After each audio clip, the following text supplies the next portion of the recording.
The photo showed my son and his wife on a yacht somewhere impossibly blue.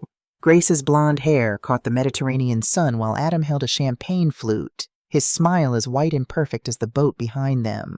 The caption read, "Living our best life. Sometimes you have to invest in experiences, not things. Hashtag blessed, grateful, work hard, play hard." I double-tapped to like it, then set my phone down on the kitchen counter. My own kitchen, with its 30-year-old laminate countertops and the dishwasher that only worked if you kicked the bottom left corner just right. The pill bottle sat next to my phone, my blood pressure medication. I'd skipped refilling it this month. The copay was $60, and Adam had called 3 weeks ago about an emergency business expense. Something about payroll. I'd transferred $5,000 within the hour. It was October, and the evening light slanted through my kitchen window the way it always did this time of year, gold and tired and making everything look older than it was, including me. I was 58. Adam said that was pretty old last time we spoke, though he'd laughed when he said it, so maybe it was a joke. I opened the refrigerator to start dinner. Chicken breast, on sale. The generic brand of pasta. I'd gotten good at making poverty look like a choice. That's when the pain hit. Not the dull ache I'd been ignoring for weeks.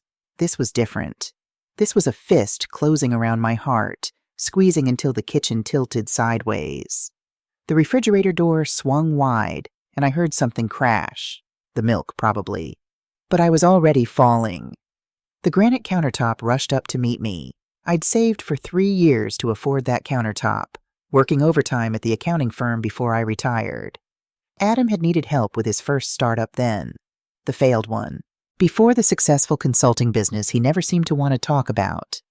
I need to call Adam, I thought, and then everything went black. The beeping came first. Steady, mechanical. Then the smell, that particular cocktail of antiseptic and despair that belongs only to hospitals. My mouth tasted like I'd been chewing cotton, and when I tried to open my eyes, the fluorescent lights made me wince. "Mrs. Harris, can you hear me?" A nurse leaned over me. She had kind eyes, the kind that came from seeing too much but choosing kindness anyway. Her name tag read, Jennifer. I tried to speak but only managed to croak. "Don't try to talk yet," Jennifer said, her hand cool on my forehead. "You've been unconscious for about 6 hours. You had a severe cardiac episode, Mrs. Harris. We almost lost you. Twice." The words landed like stones in still water, sending ripples through my foggy brain. "Almost lost you twice. We need to contact your emergency contact," Jennifer continued, glancing at her chart. "That would be your son, Adam Harris?" Adam, my only child. The boy I'd raised alone after David died of a heart attack when Adam was 12. The same kind of heart attack that apparently ran in families. The young man I'd worked 3 jobs to put through Princeton. The successful businessman who lived in a luxury high-rise in Manhattan with his influencer wife. "Yes," I whispered. "Please call him." Jennifer patted my hand and stepped out into the hallway. I could hear her through the thin wall, her voice professional, but urgent. "Mr. Harris, this is Nurse Jennifer Kowalski at Mount Sinai Hospital. Your mother, Stephanie Harris, is here." "Yes, sir, it's very serious. She suffered a severe cardiac event, and honestly, we weren't sure she'd make it through the night." My heart monitor beeped faster. This was it. The moment when Adam would drop everything and rush to my side. The moment when all those years of sacrifice, the second mortgage for his apartment down payment, the liquidated 401k for his first business, the endless emergency transfers, would finally mean something. Through the wall, I heard his voice. Distant tinny through Jennifer's phone, but clear enough. "Look, I'm at a work dinner at 11 Madison Park. We've been planning this for months. Do you know how impossible it is to get a reservation there?" My chest tightened, but not for my heart this time. "Sir, your mother may not survive the night." "I understand, but she's 58. That's pretty old. If she dies, she dies. Just call me in the morning if she's still alive, okay? I really can't leave right now." The line went dead. I stared at the ceiling tiles, those water-stained acoustic panels that every hospital in America seemed to buy from the same depressing catalog. Each word echoed in my head like a death sentence of its own. If she dies, she dies. Jennifer returned, and I watched her face carefully compose itself into that expression healthcare workers must practice in a mirror, the one that says I have devastating news without actually saying anything at all. Mrs. Harris, I'm so sorry. Your son said he's unable to come tonight due to prior commitments. He asked us to call him in the morning with an update. Prior commitments. A dinner reservation was more important than his dying mother. I see, I managed, though the words felt like broken glass in my throat. Jennifer squeezed my hand.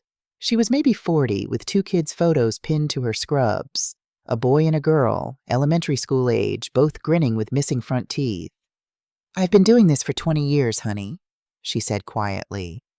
Sometimes the people who should care the most are the ones who surprise us the worst. But you're strong. Stronger than you know. You survived tonight. Maybe there's a reason for that.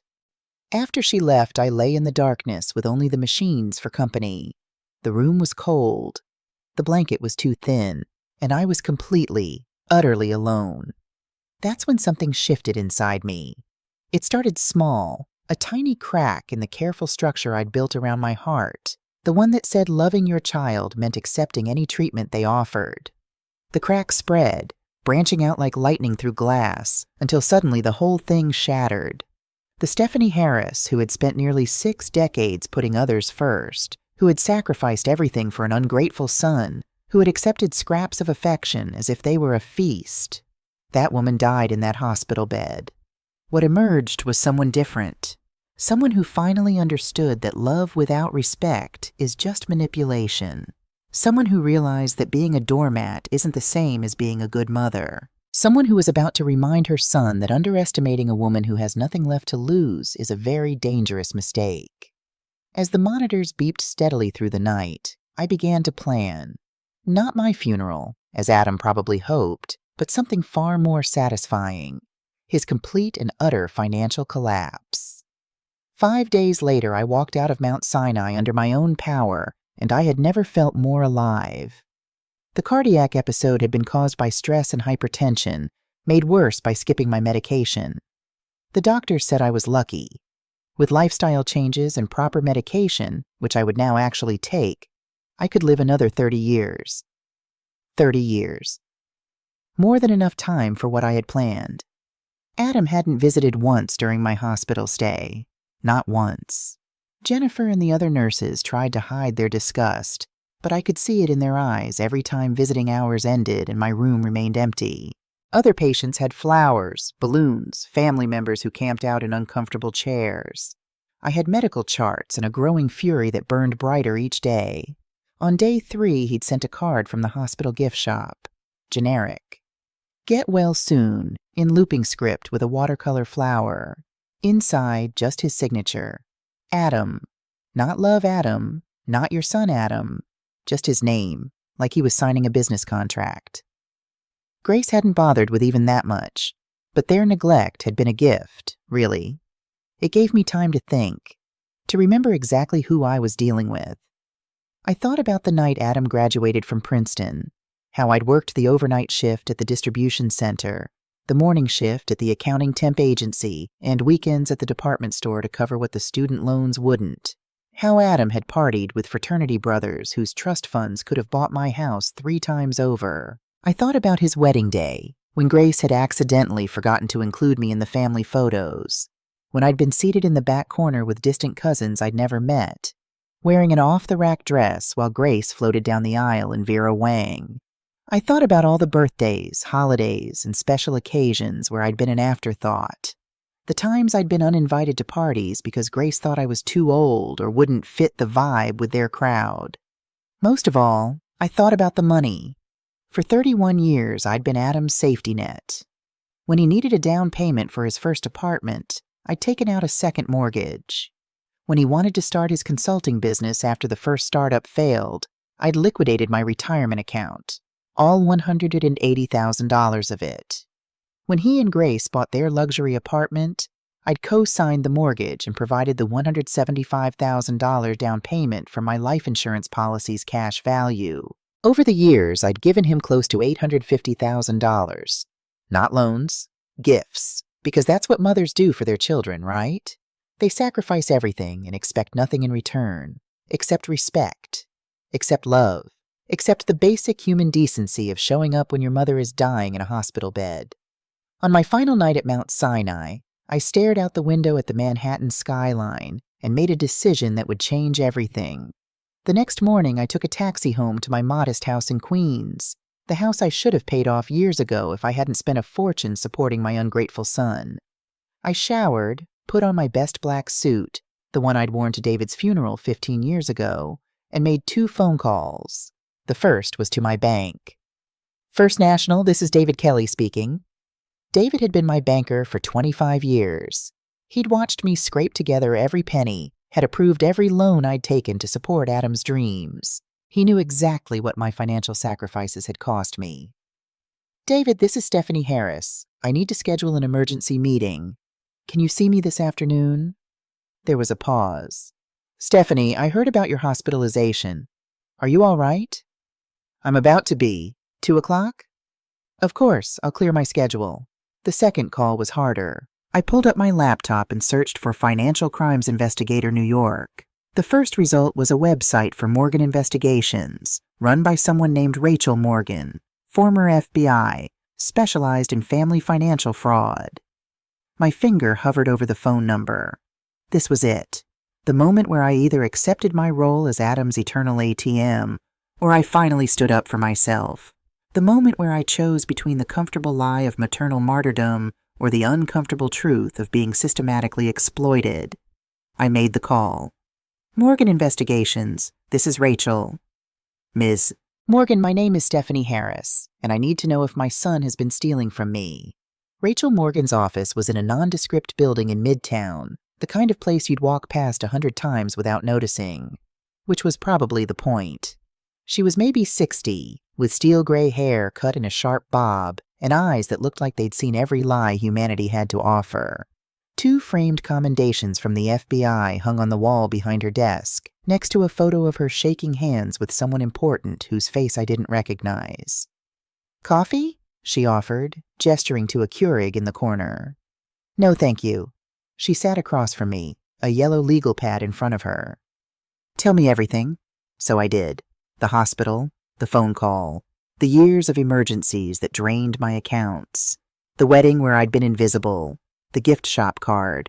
All of it came pouring out like I'd lanced an infected wound. When I finished, Rachel was quiet for a long moment, pen tapping against her pad. Mrs. Harris. Stephanie. Stephanie, I have to ask you something, and I need you to really think about the answer. Once you know the truth about your son, you can't unknow it. This investigation will show you exactly who he is, and it might be worse than you're imagining. Are you prepared for that? I looked down at my wrist. The hospital bracelet was still there. I'd kept it on purpose, a reminder of the moment I'd decided to stop being a victim. I'm prepared. Rachel nodded slowly. My retainer is $15,000. That covers 2 weeks of investigation, surveillance, financial analysis, background checks, the works. If we need more time, we'll discuss it. $15,000. That was most of my emergency fund. The money I'd been saving in case Adam needed, no, not anymore. When can you start? I already have. She opened a folder and slid a photograph across the desk. It showed Adam and Grace at a restaurant, expensive looking, holding up champagne glasses. The timestamp in the corner read, October 15th, 11:47 p.m., the night I'd been in the hospital. That's from Grace's Instagram story, Rachel said quietly. She posted it with the caption, Date night at NYC's finest. Sometimes you have to treat yourself to the best. Hashtag, blessed to work hard, play hard and Levin, Madison Park. I stared at the photo, my son's smile, his wife's perfect makeup, the champagne catching the light. She posted this while I couldn't finish the sentence. Yes, Rachel's voice was gentle but firm. Stephanie, I've been doing this for 30 years. This is what I call a pattern case. Your son has shown you who he is repeatedly. I'm just going to document it. I wrote the check with shaking hands. At exactly 2 o'clock, I walked into First National Bank wearing my black suit and carrying a leather portfolio I'd bought specifically for this meeting. If I was going to dismantle my son's financial life, I was going to do it looking like the formidable woman I'd forgotten I could be. David Kelly stood when I entered his office, concern creasing his face. He was maybe 50, with the kind of premature gray that came from too many mortgage crisis meetings. "Stephanie, my God, I'm so glad you're all right. When I heard about the hospital—" "Thank you, David. I'm fine now. Better than fine, actually." I sat down and opened my portfolio. I need to review every account, loan, and credit line where Adam has access or where I'm a co-signer. David's expression shifted from concern to something more professional, wary. "That's quite a comprehensive request. May I ask why?" "You may. I'm removing my son from my financial life, completely." He was quiet for a moment, then pulled up his computer screen. "All right, let's start with the joint accounts." For the next hour, we went through everything. Every credit card where Adam was an authorized user, every loan where I'd co-signed, every account where he had access in case of emergency. The numbers were staggering. Over the past 5 years alone, Adam had spent $340,000 through our joint accounts, and that didn't include the direct transfers I'd made to his personal account. "David," I said slowly, "you've handled Adam's business accounts too, haven't you?" He shifted uncomfortably. "I can't discuss other clients' accounts, even with family members." "I'm not asking for details. I'm asking you a yes or no question.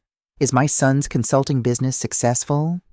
David was quiet for so long I thought he wouldn't answer. Then, "Stephanie, Adam's firm had gross revenues of $1.8 million last year." The room tilted slightly. "I'm sorry, what?"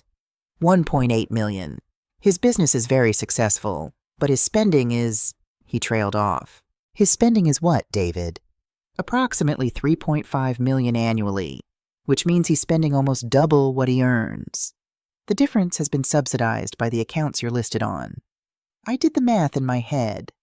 $1.7 million per year, from me, while he told me about business emergencies and cash flow problems. "I want everything closed," I said. "Every joint account, every authorized user card, every co-signed loan. I want my name removed from anything connected to him." "Stephanie, if you remove your guarantees, his entire credit structure will collapse. The bank will call the loans within 30 to 60 days. He'll have to pay everything back immediately or face default." "Good." David studied me for a long moment. He'd been my banker long enough to know this wasn't an impulsive decision. "All right, I'll prepare the paperwork. But Stephanie, this will effectively destroy his financial stability. Are you sure?" I thought about the hospital room, the 5 empty days, the gift shop card. I've never been more sure of anything in my life. Dr. Patricia Sullivan's office was in a brownstone on the Upper West Side, the kind of place that whispered discreet and expensive. Her degrees from Columbia and Yale hung in tasteful frames, and a white noise machine hummed softly outside the door. I'd found her through a Google search. Therapist for family financial abuse. The phrase had felt melodramatic when I typed it. Now it felt accurate.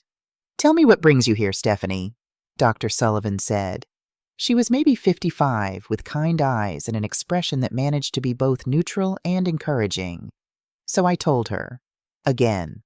The hospital, the investigation, the bank meeting. But this time something broke loose inside me. "What if I'm the problem?" The words came out in a rush. "What if I made him this way? What if I gave too much, expected too little, turned him into someone who thinks love is just a transaction?" Dr. Sullivan leaned forward slightly. "Stephanie, did you teach Adam that your love was conditional on financial support?" "No, of course not." "Did you tell him that the only way to earn your affection was to take your money?" "Never." "Then you didn't create this dynamic. You gave love. He learned to take. Those are two very different things." I felt tears on my face and didn't remember starting to cry. "But he's still my son." "Yes," Dr. Sullivan said gently. "And you can love someone and still require them to face consequences. Those two things aren't mutually exclusive. In fact, sometimes consequences are the most loving thing we can offer. She handed me a tissue and a homework assignment. Write down every time I'd said yes when I wanted to say no. That night, I sat at my kitchen table with a notebook. 3 hours later, I'd filled 8 pages. The entries went back decades. The last one read, "The hospital. I wanted him to come. I needed him to come. He said no." I closed the notebook and called Rachel Morgan. "I need you to find out everything," I said. "Every lie, every dollar, everything." Rachel's first report arrived via encrypted email 1 week later. I sat at my kitchen table with a cup of coffee that went cold as I read. The document was 43 pages long. Each page was another knife in my back. March 15th, 2024. Subject requested $45,000 for urgent tax liability. Actual expense: first-class tickets to Paris, 2, Hotel George V, 7 nights. $8,000 in charges at Louis Vuitton. Evidence: credit card statements, Instagram geolocation data, customs records. June 3rd, 2024. Subject requested $60,000 for critical business equipment. Actual expense: down payment on BMW X7, $52,000. Remainder spent at Tiffany & Co. Evidence: DMV records, retail receipts. August 12th, 2024. Subject requested $75,000 for legal settlement to avoid lawsuit. Actual expense: Rolex Daytona collection, 4 watches. Initiation fee at Westchester Country Club. Evidence: watch authentication records, country club membership confirmation. The list went on for 6 pages. Every emergency had been a lie. Every crisis had been a luxury purchase. My phone rang. Rachel. "Did you get the report?" she asked. "I'm reading it now." "Stephanie, there's something else. Someone I think you should talk to. Adam's ex-girlfriend from college, Mia Rodriguez. She reached out after I started asking questions." "Why would she want to talk to me?" "Because she says Adam hasn't changed since college, and she wants you to know what you're dealing with." Mia Rodriguez was 35, a corporate lawyer with tired eyes and a firm handshake. We met at a Starbucks near her office in Brooklyn. "Thank you for meeting me," I said. "I almost didn't," Mia admitted, stirring her latte. "I spent a lot of years trying to forget Adam Harris. But when your investigator started asking around, I realized someone needs to tell you the truth about him." "What truth?" Mia took a breath. "Mrs. Harris, do you know why Adam was almost expelled from Princeton junior year?" I felt my stomach drop. He wasn't. He graduated with honors. He graduated because you paid $50,000 to the university as a donation. Adam was caught forging professor signatures on grant applications. He'd been creating fake research projects and pocketing the grant money, almost $30,000 over 2 semesters. The coffee shop sounds faded into white noise. "That's not—" "He never told me." "Because you fixed it for him." Mia's voice wasn't unkind, but it was firm. The university gave him a choice: criminal prosecution or expulsion, unless his family could demonstrate extraordinary commitment to Princeton. You paid. He stayed. The records were sealed. I felt like I was drowning. "How do you know this?" "Because I was there when it happened. I was the one who convinced him to tell you instead of letting the police handle it." I thought he'd learned his lesson. She laughed bitterly. "I was 20 years old and stupid. I learned better. That's why I left him." "When did you—" "Senior year. After his father died, Adam became obsessed with money. Not earning it, having it. He'd steal from roommates, lie to get loans he never repaid, charm people into paying for things. I realized he saw people as resources, not humans, including you. Especially you." She pulled out her phone and showed me a text message from 10 years ago. Adam's number. "Mom's good for another $50K. She'll give me whatever I need. She always does." "I'm sorry," Mia said quietly. "But I thought you should know. This isn't new behavior. You didn't create it recently. He's been this person for a very long time. You've just been too close to see it." After she left, I sat in that Starbucks for an hour, staring at my untouched coffee. A memory I'd buried for 20 years was clawing its way back to the surface. The phone call from Princeton's dean, the serious conversation about an incident, the donation check I'd written from my home equity line. I told myself it was a youthful mistake, that Adam had learned his lesson. But he hadn't learned anything. He'd learned that I would always fix it. Rachel's second report arrived 3 days later. This one was worse. Grace wasn't having an affair. That would have been simpler. Instead, Rachel had uncovered something far more calculated. Grace and Adam's marriage was a business arrangement. Grace needed the appearance of wealth to maintain her influencer image, the luxury apartment, the designer clothes, the exotic vacations. Her 450,000 Instagram followers were attracted to aspiration, not reality. Adam needed Grace as proof of his success. The beautiful wife, the perfect life, the external validation that he'd made it. Neither of them loved each other. They were business partners running a joint scam, and I was the bank funding the whole operation. The report included a detailed analysis of Grace's actual income, $45,000 per year from sponsored posts. Most of her followers were purchased bots. The designer bags, the luxury travel, the blessed life, all of it was financed by me. Additional finding: Tyler Brooks, Grace's manager. Tyler Brooks wasn't just her manager. He was also her boyfriend. Adam knew. Grace knew Adam used professional networking events as hunting grounds for short-term affairs. Neither cared, as long as the money kept flowing and the Instagram feed stayed perfect. Their marriage was performance art, and I was the unseen patron funding the show. But the final page of Rachel's report made my blood run cold. Critical discovery. Life insurance policy. 3 years ago, Adam had increased my life insurance policy from $500,000 to $2 million. I didn't remember approving it, but my signature was on the paperwork. He'd brought it to me during a visit, buried in a stack of routine documents that needed signing. I'd been making dinner.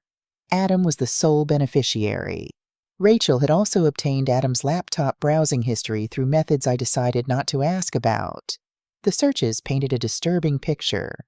Early inheritance strategies, life insurance payout timeline, average life expectancy women heart conditions.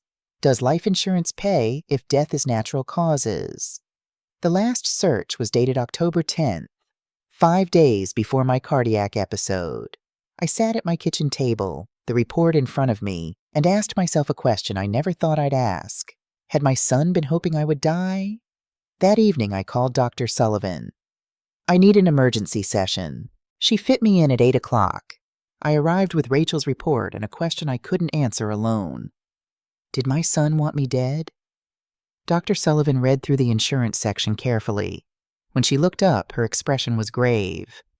Stephanie, I can't answer that question. I can't tell you what was in Adam's mind.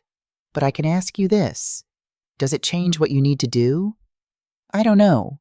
If he was just financially irresponsible, that's one thing. But if he was actually planning for your death as a financial windfall? The words hung in the air between us. Yes. Then you need to ask yourself, can you have a relationship with someone who's demonstrated that your death holds value to them? Not just in grief, but in dollars? I thought about the hospital, the phone call. If she dies, she dies. Maybe he'd meant it more literally than I'd realized. The trap I set was elegant in its simplicity. I called my doctor and asked him to make a phone call to Adam. Tell him my cardiac condition is deteriorating. Tell him I need to update my estate planning. Dr. Martinez was reluctant, but after I explained the situation, he agreed. The call was made on a Tuesday at 3 p.m. Rachel had surveillance set up to monitor Adam's reaction. According to her report, Adam's response to "your mother's condition is worsening" was finally, that's terrible. Should I come visit? He never came. Instead, Rachel's surveillance showed him celebrating with Grace that night at their apartment. They'd ordered champagne, but the real prize came 3 days later. I left my laptop accidentally unlocked with a fake obituary draft saved on the desktop. Adam had my passwords. I'd given them to him years ago, in case of emergency. Rachel's monitoring software showed he'd logged into my computer remotely at 11:23 p.m. He'd read the obituary. He'd also opened a document titled Last Will Final Doc X, a fake will leaving everything to him. 20 minutes after that, Rachel's camera captured audio from Adam and Grace's apartment. Their voices were clear. Grace: "So it's finally happening?" Adam: "Looks like it. Could be any day now." Grace: "And she left everything to you?" Adam: "Of course she did. I'm her son. Who else would she leave it to?" Grace: "Thank God. We can finally buy the Hamptons house, and I can stop pretending these rental designer bags are mine." Adam: "I knew if we waited long enough, she was bound to have another cardiac event. Her father died of a heart attack too. It's genetic." Grace: "Should we visit her in the hospital one more time, for appearance's sake?" Adam, laughing: "Why bother? Let her die thinking we love her. It's kinder that way." Rachel sent me the audio file at midnight. I listened to it 17 times before sunrise. Let her die thinking we love her. I'd given this man life. I'd sacrificed everything to give him opportunities I never had, and he was counting down the days until my death like it was a stock option about to vest. At 8 a.m., I sent 2 text messages. To Adam: "Please come to my house tomorrow at 2 p.m. We need to discuss my estate planning." To Rachel: "Bring everything. Tomorrow we end this." They arrived at exactly 2 o'clock. Through my front window, I watched Adam's Tesla pull into my driveway, the one I'd co-signed for 18 months ago during a transportation emergency. Grace stepped out first, her designer sunglasses probably worth more than my monthly grocery budget. Adam followed, checking his phone, his expression already impatient. I'd spent the morning preparing. Rachel was set up in my home office with her laptop and recording equipment. Dr. Sullivan had offered to be present, but I declined. This needed to be just family. Whatever that word meant anymore. I opened the door before they could knock. "Mom!" Adam leaned in for a perfunctory hug. He smelled expensive, cologne I'd probably paid for. "You're looking better. Thank you for coming." I stepped aside to let them in. Grace gave me a tight smile that didn't reach her eyes. "Of course, Stephanie. We've been so worried." The lie sat in the air between us like smoke. I led them to the living room, the one with the good furniture I'd bought used 20 years ago because new furniture meant less money for Adam's college expenses. "Please sit down," I gestured to the couch. "Can I get you anything? Coffee? Water?" "We're fine," Adam said, settling back with the confidence of someone who thought they were about to inherit everything. "You said this was about estate planning?" "In a way." I sat in the armchair across from them, David's old chair, the one I'd kept after he died. "But first I thought we'd watch a movie." Adam's brow furrowed. "A movie? Mom, we don't really have time for—" I picked up the remote and turned on the TV. Rachel's file was already queued up. The first image that filled the screen was Adam and Grace's apartment. The timestamp read, October 29th, 11:47 p.m. Grace's voice came through clearly. "So it's finally happening?" The color drained from Adam's face. "Looks like it. Could be any day now." "Mom, what is this?" "And she left everything to you?" "Turn it off." Grace's voice was strangled. "Of course she did. I'm her son. Who else would she leave it to?" I increased the volume. "Thank God. We can finally buy the Hamptons house." Adam stood abruptly. "This is illegal. You can't record people without—" "In New York, only one party needs to consent to recording," I said calmly. I consented. I own this house. The surveillance was legal. I knew if we waited long enough, she was bound to have another cardiac event. The words I'd listened to 17 times now hit differently in person, watching Adam's face as he heard his own voice calculating my death. Should we visit her in the hospital one more time, for appearance's sake? Then Adam's laugh, that casual, dismissive laugh. Why bother? Let her die thinking we love her. It's kinder that way. I paused the video. The silence in my living room was absolute. Grace was crying, mascara tracking down her cheeks. Adam had gone very still, his face ashen.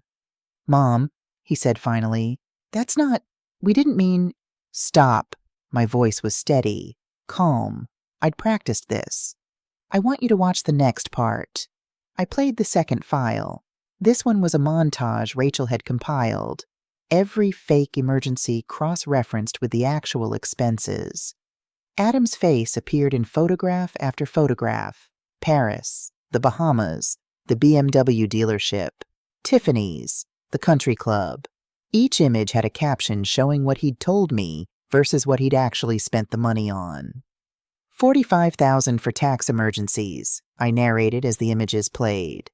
Actually spent on a week in Paris. $60,000 for business equipment. Actually a down payment on Grace's car. $75,000 for a legal settlement. Actually watches and a country club membership. The montage continued. 3 minutes of lies laid out in excruciating detail.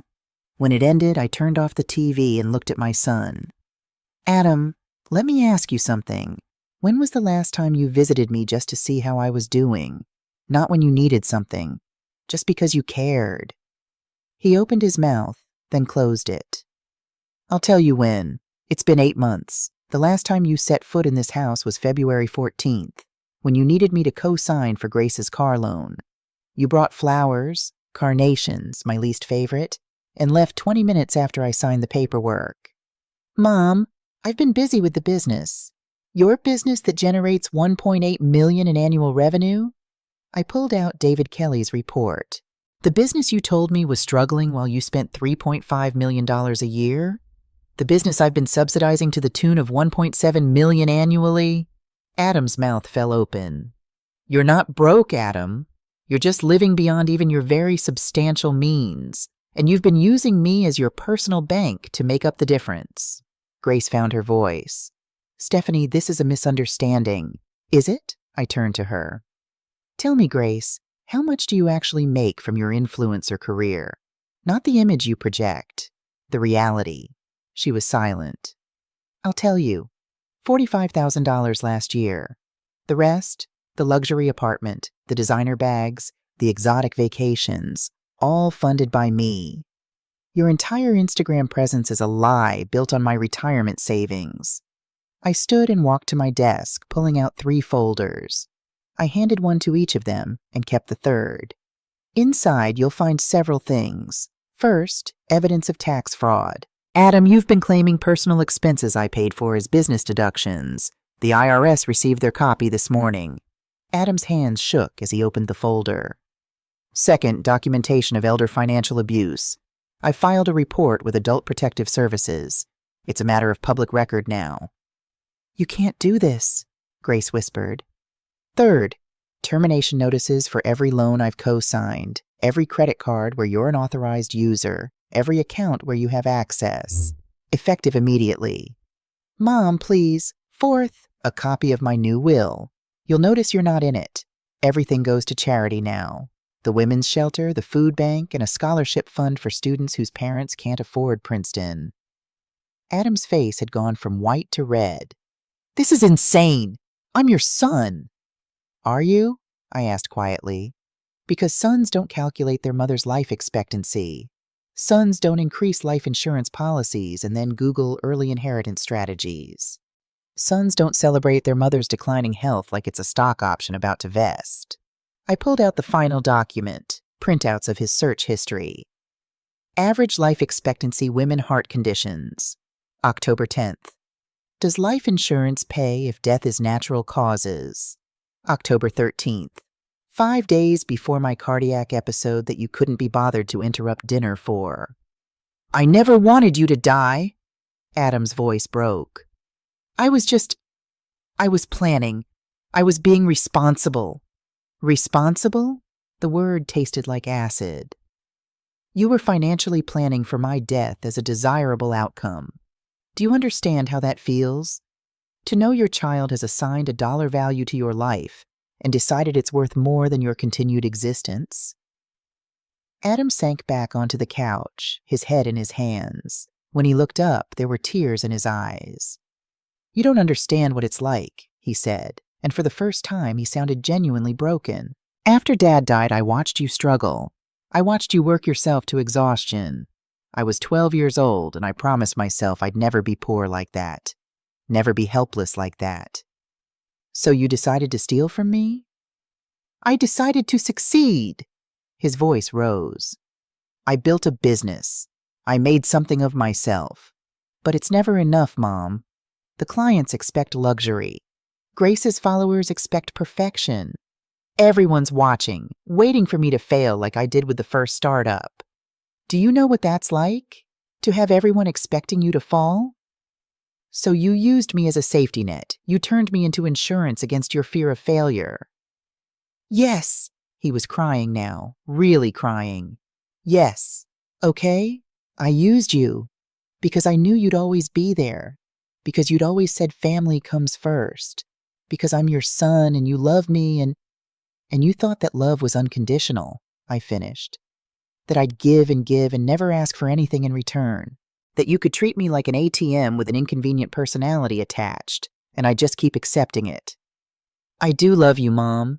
No, Adam. You love what I can do for you. There's a difference. Grace had been silent throughout this exchange, but now she stood. This is ridiculous. You're being vindictive and cruel. Adam has a family to support. Sit down, Grace. My voice was ice. You don't get to play the victim here. You knew exactly what you were doing. You and Tyler Brooks have been quite the team, haven't you? Managing your brand while my money funded the lifestyle you photograph? Her eyes widened. How do you... I know everything. The purchased followers, the rental designer bags. The fact that your marriage is a business arrangement where you both tolerate each other's affairs as long as the money keeps flowing. You're not victims. You're con artists. And the con is over. I walked to the door and opened it. You have 60 days before the banks call your loans. I suggest you figure out how to pay them, or you'll lose everything. The apartment, the cars, all of it. Mom, you can't do this. I already have. And Adam, there's one more thing in your folder. Restraining order paperwork. It's not filed yet. But if you contact me for any reason other than a genuine emergency in the next year, I'll file it immediately. Do you understand? He stared at me like I was a stranger. Maybe I was. Maybe the mother he'd known, the one who said yes to everything, had died in that hospital bed after all. Get out of my house. They left without another word. Through the window, I watched the Tesla back out of my driveway. Adam's face was visible through the windshield. Shocked, devastated, lost. I closed the curtains and leaned against the door. Then finally, I let myself cry. Rachel emerged from the office and put a hand on my shoulder. That took courage. It took rage, I said. I'm not sure that's the same thing. Sometimes they overlap. She handed me a tissue. What now? Now we wait and see if he's capable of learning, or if I've just written off my only child forever. The consequences cascaded faster than I'd anticipated. Week 1, Adam's credit cards were declined at a client dinner. The embarrassment cost him the account, a Fortune 500 company worth $200,000 in annual revenue. Week 2, the BMW was repossessed from a valet stand at a restaurant. Grace's Instagram went dark for 3 days, then returned with a vague post about temporary setbacks and real versus fake. The comments were merciless. Week 3, their luxury apartment management company began eviction proceedings. Grace filed for divorce and moved in with Tyler Brooks. Her Instagram bio changed to "taking time to find my authentic self," which apparently meant admitting the luxury lifestyle had been fake all along. Week 4, Adam's remaining clients began jumping ship. Word traveled fast in Manhattan business circles. Financial instability was a death sentence for a consultant who advised others on money management. I watched it all through Rachel's surveillance and Grace's increasingly desperate social media presence. I told myself I felt nothing, that this was justice. But late at night, alone in my house, I felt like a monster. Dr. Sullivan's office became my sanctuary. He's losing everything, I told her during an emergency session. His business is collapsing. Grace left him. He's living in his office. And all I can think about is, did I do this? Am I responsible? Are you responsible for his choices? I'm responsible for the consequences of my choices. Yes, Dr. Sullivan agreed. And what were your choices? To stop funding his lies? To require honesty and respect? To protect yourself from exploitation? To destroy my son's life? No, her voice was firm. To stop protecting him from the natural consequences of his behavior. There's a difference. Is there? Because from where I'm sitting, I'm the reason he's suffering. Adam is suffering because his house of cards collapsed. You were the foundation of that house, yes, but you didn't build it. He did. Every lie, every manipulation, every dollar stolen, those were his choices. You just stopped being complicit in them. But I'm his mother, and mothers can love their children without rescuing them from consequences. In fact, sometimes that's the most loving thing we can do. I wanted to believe her, but belief and certainty are different things, and I had very little certainty about anything anymore. 6 weeks after the confrontation, the IRS letter arrived. Not to me, to Adam. But his lawyer called me, desperate. Mrs. Harris, my client is facing tax evasion charges for claiming personal expenses as business deductions. The penalty is approximately $180,000 plus interest. If the IRS pursues criminal charges, he's looking at 2 to 5 years in federal prison. I see. Mrs. Harris, I know there's been a family dispute, but Adam is in serious trouble. Is there any way you might be willing to help? I hung up and sat in my kitchen, staring at the phone. That evening, an envelope appeared under my front door. Inside was a letter. 10 pages, handwritten, Adam's familiar script filling every line. Mom, I don't have the right to ask you for anything. I know that. But I'm writing this anyway, because if I don't, I'll go to prison never having told you the truth. You're right about everything. I did use you. I did lie to you. I did reduce you to a financial resource instead of seeing you as a human being who deserved respect and love. I thought about your death as a solution to my problems. I'm not going to lie and say I wanted you to die. I don't think I did. Not really. But I thought about it. I planned for it. I assigned it a dollar value and felt relieved that at least if things got too bad, there would be an inheritance to fall back on. Writing that makes me sick. I'm sick with myself. You asked when I became this person. I think it was after Dad died. I watched you grieve, and underneath the grief I saw fear. Fear of the bills. Fear of not having enough. Fear of failing me. And I decided I would never feel that fear. I would never be vulnerable like you were. So I built walls made of money. I confused success with safety. And I turned everyone in my life, especially you, into supporting characters in my story instead of real people with their own needs. Grace left me. She said I was emotionally bankrupt and that no amount of money would fix that. She was right. My business is falling apart. My clients don't trust me anymore. I'm living in my office, eating ramen, trying to figure out how I ended up here. And all I can think about is that phone call from the hospital. If she dies, she dies. I said that. About you, the woman who worked 3 jobs so I could go to Princeton. The woman who gave up everything so I could have opportunities. I don't know if I can change, Mom. I don't know if I'm capable of being the son you deserved. But I want to try. Not to get my life back. Not to restore my lifestyle. But because I finally understand what I lost when I lost your respect. And it's worth more than any amount of money. I'm not asking for help with the IRS. I'm not asking for money. I'm asking for something I have no right to ask for. A chance. Not now. Maybe not ever. But someday. If you can find it in yourself to believe that people can change, that I can change, I'll spend the rest of my life proving you right. Your son, I hope. Adam, I read the letter 4 times. Then I called Dr. Sullivan. He wrote me a letter. It feels different, real, but I don't trust my judgment anymore. Read it to me. I did. When I finished, there was a long silence. Stephanie, only you can decide if you believe him. But I want you to understand something. Belief isn't required to set boundaries. You can love someone, hope they change, and still protect yourself from them. Those things aren't mutually exclusive. If I help him, am I just enabling again? That depends on what help looks like. Are you rescuing him completely, or are you offering limited support with strict conditions that require him to do the hard work himself? I thought about this for a long time. 3 days later, I called Adam. "Mom," his voice was hoarse, like he'd been crying. "Did you get my letter?" "I did." I meant every word. "I believe you meant it when you wrote it, Adam. Whether you'll mean it 6 months from now, I don't know. And I need you to understand. I don't know if I'll ever trust you again. I might always wonder if you're conning me." "That's fair." He was crying now.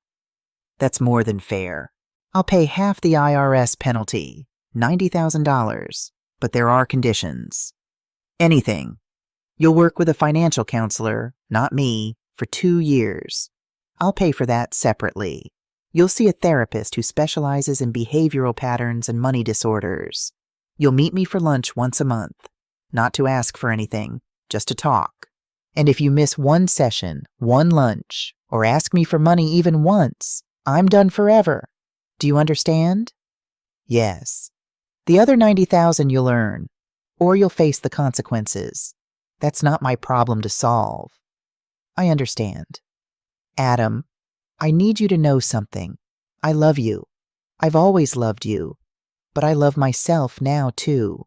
And I won't sacrifice myself for you anymore. Those days are over."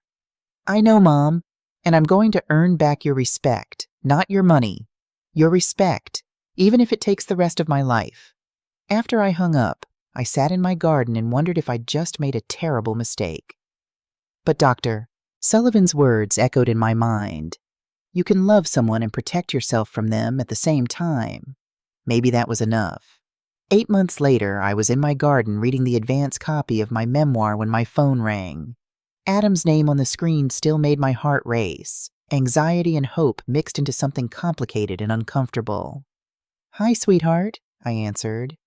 "Mom, I got promoted." His voice was excited, genuine. "I'm now a senior consultant at the firm. It's not my own company, but it's honest work. Good work. I'm proud of you. I wanted you to know first. Not because I want anything, just because I wanted you to know."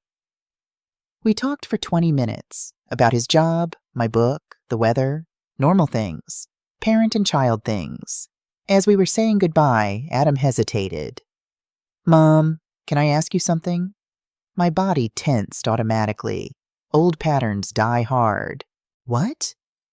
"Will there ever be a day when you don't wonder if I'm conning you?" The question hit me in the chest. I could lie. I could give him false reassurance.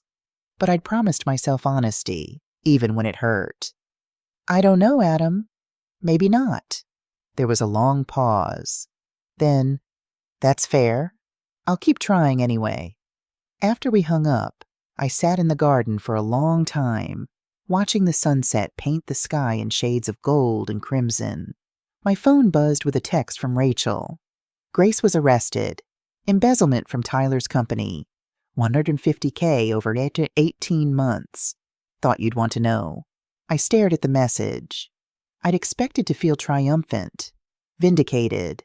Instead, I just felt sad. Everyone in this story had been trapped by lies, by fear, by the desperate need to appear successful while drowning in private failures. There were no clear winners here, just people trying to survive their own bad choices. The phone rang again. Adam's monthly call had always been on the 15th, but this was only the 8th. I hesitated, then answered.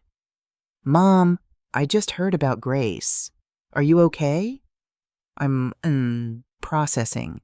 "I know you probably think I'm calling because of her, but I'm not.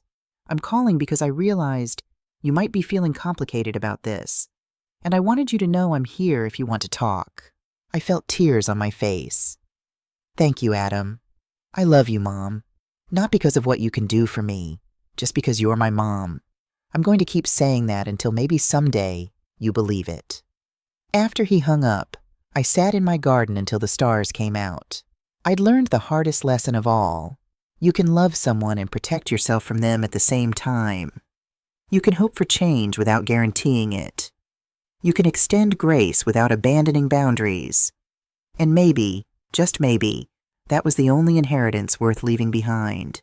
Not money, not security, but the knowledge that love without respect is just manipulation, and that demanding both isn't selfish. It's survival. I looked down at my memoir's dedication page. For everyone who's ever been told that setting boundaries means you don't really love someone. For everyone who's learned that the most loving thing you can do is require people to face their own consequences. And for me, because at 58, I finally learned to love myself as much as I loved everyone else. The phone buzzed one more time. Adam again. Thank you for not giving up on me, even when I gave up on myself. I typed back. I didn't give up. I just stopped enabling. There's a difference. 3 dots appeared. Then, I'm learning that. Slowly. But I'm learning. I looked up at the stars and thought about David, my late husband, who died never seeing our son become this person. I wondered what he'd think of all this. The betrayal, the consequences, the uncertain redemption. Then I realized it didn't matter what he'd think. This was my story now, my choices, my boundaries, my life. And for the first time in 31 years, I was living it for myself.